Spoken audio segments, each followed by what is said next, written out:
You have been saved for years. You pray, you read, you show up on Sundays even when the week has been heavy enough to crush a smaller person. And still, most days, you move through your life the same way you moved through it before you knew him. Slightly tired, slightly anxious, making the same decisions you always made, just now with a little more guilt when they go wrong. You assumed this was normal. You assumed this was what the Christian life felt like for most people, the striving, the falling short, the trying again. You were never told about the one who was supposed to make it different. Not really, not in a way that changed Tuesday morning. The Holy Spirit is not a feeling you get in worship. He is not the goosebumps during the bridge of the song, or the warmth you feel when the pastor says something that lands. Those things may be real, and they may even be him, but they are not what he is. What he is a person who moved into your body the moment you gave your life to Christ and has been living there ever since, waiting for you to stop treating him like a guest and start treating him like what he actually is, a resident, not visiting, not dropping in, resident, and a resident who happens to be God. You do not consult him. That is the first thing that has to be named, because it is so common it has become invisible. You make your decisions, the small ones about what to say in the conversation that is making you anxious, the large ones about the job and the relationship and the direction of your life, and then somewhere after the decision is already made, you ask God to bless it. You call that prayer. It is not prayer. It is a signature request. And what the Spirit has been waiting for, patiently, for however many years you have been doing this, is for you to come to him before, not with a decision already made and a request already formed. With an open hand and a genuine question, what do you think? Here's what changes when you actually do that. You're sitting with a situation, a conflict, a choice, a conversation you've been rehearsing in your head for 3 days, and instead of playing it out again in your mind, you stop. You go quiet, not long, 30 seconds. You say, out loud or only in your chest, what do you want me to do here?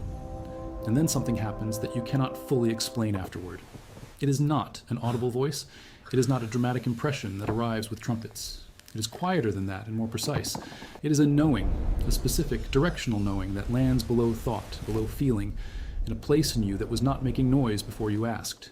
You follow it. The situation resolves in a way you did not expect, in a way you could not have engineered from the outside, in a way that only makes sense if someone who knew more than you was involved. He has been trying to do this for you for years, every single day. You have been too busy rehearsing to hear it. There is a second thing you do not know he is doing, and it is more personal than the guidance. He is interceding, right now, not waiting for you to bring him the prayer and not joining your prayer after you have already started. Interceding for you with knowledge of your situation that goes past what you yourself know about it. Paul says it plainly in the 8th chapter of Romans, the Spirit helps us in our weakness. We do not know what we ought to pray for. He does. He takes what you cannot even form into words, the grief that does not have a name, the longing underneath the longing, the thing you want that you do not even know how to ask for, and he intercedes for you with groans that words cannot express. He's not waiting for your eloquence. He is already ahead of you, asking the Father for what you actually need, which is not always what you think you need, which is why the answers sometimes look like something you would not have ordered. You have been exhausting yourself trying to pray better. He has been praying on your behalf the whole time. This is the third thing, and it may be the one that changes the most when you finally understand it. He is not just guiding you. He is not just interceding for you. He is forming you, not correcting you from the outside like a teacher marking a paper, but reshaping you from the inside, your actual desires, your actual instincts, the things you are drawn toward when no one is looking and you are not trying. Sanctification is not you getting better at being good. It is the Spirit literally changing what good feels like to you from the inside, so that holiness begins to feel like home rather than obligation. You have been trying to become someone different through effort. He is trying to make you someone different through proximity. The fruit of the Spirit, love, joy, peace, patience, kindness, goodness, faithfulness, gentleness, self-control, these are not achievements. They are what grows in you when you stop blocking the light. You have been trying to manufacture the fruit. He is trying to be the root. The reason you do not experience more of this is not a mystery, even if it has felt like one. It is specific. You grieve him. You do not mean to, and you would not call it that. And when you do it, you do not feel anything dramatic happen. No door slamming, no clear signal that the connection has been broken. But Paul says it in Ephesians 4 with exact language. Do not grieve the Holy Spirit of God, with whom you are sealed for the day of redemption. Grieve.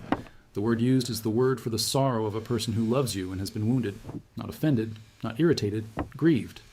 And the things that grieve him are not rare sins you almost never commit. They are ordinary things. The bitterness you have been carrying so long it has started to feel like part of your personality. the words you use when you're tired and the guard is down, the corners you cut when no one is watching, and it does not seem to matter. The unforgiveness you have categorized as discernment. These things do not remove him from you, but they grieve him. And a grieved person goes quiet in a way that can start to feel like absence, which is why so many believers spend years wondering where God went, not realizing they have been the ones creating the distance. You are not far from him. You are close to him. Those are not the same thing. The last thing he is doing every day is reminding you of who you are, not who you should be, who you already are in him as a sealed and chosen and fully loved son or daughter of the Father, not because you have earned it, but because he certified it. Every accusation the enemy brings against you, every whisper that you are too far gone, too inconsistent, too ordinary to be used, too marked by your history to be trusted, the Spirit of God counters it, not loudly, quietly, with a presence that says, that is not who this person is, I know who this person is, I am living in them, and I know exactly what they carry, and I am not leaving. The confidence you have been searching for in your performance, in your consistency, in your track record, it does not live there. It never did. It lives in the fact that he chose to stay. This is who has been with you the entire time, not a force, not a feeling, not a theological concept you affirm on Sunday and forget about Monday. A person, a counselor, a comforter, a guide, an intercessor, a sanctifier, a seal, moving, speaking, interceding, forming, staying. You did not know what you had. Now you do. Start there. There's a practice that changes everything once you understand it, and almost no one talks about it plainly. Before you open your mouth in the conversation that has been making you anxious for 3 days, before you send the message, before you walk into the room, before you make the decision you have already made 12 times in your head, you stop, you breathe, you say, in whatever way feels real to you, Spirit, lead this, not as a formula, as a surrender, as an acknowledgement that someone who sees the full picture is present and willing and ready to do what you have been trying to do alone, and then you pay attention to what happens next. Not to the outcome, to what happens in you, because when the Spirit leads a conversation, it moves differently.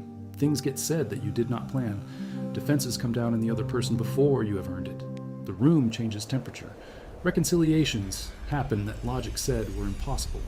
You walk out thinking, I did not do that. Something moved through me that I could not have manufactured. That is not luck. That is not charisma. That is a person who knows how to do what you cannot, doing it through you because you finally let him.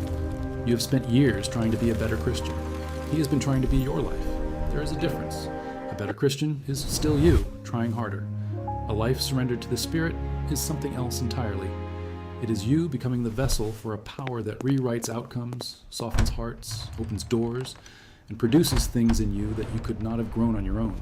Joy that does not require a good circumstance. Peace that does not require an explanation. Love for people who have not earned it. These are not character traits you cultivate. They are what happens when a person who is all of those things is given room to move. This is available to you today, not after you are more consistent, not after the sin you keep returning to has been cleaned up for long enough to feel worthy. Today, he does not wait for you to be ready. He has been ready since the moment he moved in. The only question is whether you will stop operating as if he is not there and start operating as if he is exactly as present as he said he would be, which is everywhere you are, in every moment, in every conversation, in the anxiety of Tuesday morning, in the failure of Thursday night, present, willing, waiting to be consulted rather than informed, waiting to lead rather than be invited to bless a plan you already made. You have a comforter who does not get tired of comforting. You have a counselor who does not give incomplete advice. You have an intercessor who knows what to ask for when you do not have the words. You have a sanctifier who is changing you from the inside, even on the days you feel no different. You have a seal, a permanent, unbreakable mark of belonging that no sin, no doubt, no silence, no distance has ever been able to remove. He has been with you the whole time. Every morning you woke up anxious, he was there. Every night you went to bed feeling like you had failed again, he was there. Every moment you performed for God instead of resting in him, he was watching, waiting, grieved not by your failure, but by the distance you kept creating between yourself and the one who already knew every failure and had already decided to stay. You are not alone. You were never alone. The question was never whether he was present. The question was whether you were paying attention. He is in you right now. He is speaking right now. Not in a voice you have been waiting for from the outside, but in the quiet beneath the noise, in the knowing that lives below thought, in the part of you that already recognizes truth when it arrives. That is not intuition. That is a person. Stop and listen to him. The disciples did not understand what they were about to receive either. Jesus told them plainly, "It is better for you that I go, because if I do not go, the Helper will not come to you." Better. He used that word deliberately. Better than having the physical Jesus standing next to you. Better than being able to reach out and touch him. Better than watching the miracles from the front row. Better, because what was coming was not an external teacher standing beside them, but an internal guide living inside them, with access to every room, every thought, every fear, every hidden motivation, every place the enemy had set up camp and convinced them it was furniture. That is the upgrade Jesus was describing. From God with you to God in you, from guidance that comes when you seek it to guidance that is always already there, waiting for the silence that makes it audible. You have been living with God in you and treating the whole situation like he is somewhere out there, beyond the sky, occasionally reachable through prayer if you are consistent enough and clean enough to merit the connection. That theology has been exhausting you. It has also been wrong. He is not at the end of a prayer request. He is at the beginning of your next breath. He was there before you remembered to ask. He is as close as your own thoughts, and closer than that, because he lives in the part of you that watches the thoughts and is not the thoughts. The part that knows when you're performing and knows when you're real and loves you the same in both. This is what he does daily.